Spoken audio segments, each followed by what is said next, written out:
ఇన్ని రోజులు స్థిరంగా ఉన్న పెట్రోల్ రేటు ఎందుకు పెరుగుతుంది ఇప్పుడు అంటే ఇన్ని రోజులు ఎలక్షన్స్ ఉండే, ఇప్పుడు ఏ ఎలక్షన్స్ లేవు కాబట్టి పెట్రోల్ రేటు పెరుగుతాయి, బంగారం రేట్లు పెరుగుతాయి, గ్యాస్ రేట్లు కూడా పెరుగుతాయి, అన్ని రకాల ఆయిల్ రేట్లు కూడా పెరుగుతాయి.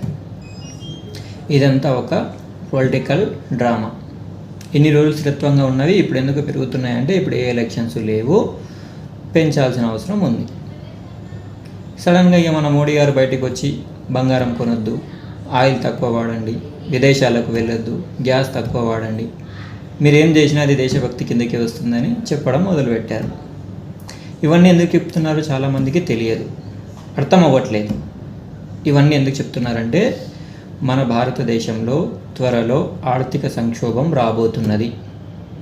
అది ఎప్పుడో తెలిసినా వీళ్ళు ఇన్ని రోజులు ఎలక్షన్ సమయం కాబట్టి దాచిపెట్టి ఇప్పుడు చెప్తున్నారు.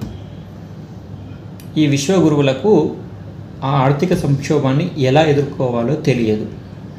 సో ప్రజలారా, మన దేశంలో త్వరలోనే ఆర్థిక సంక్షోభం రాబోతున్నది.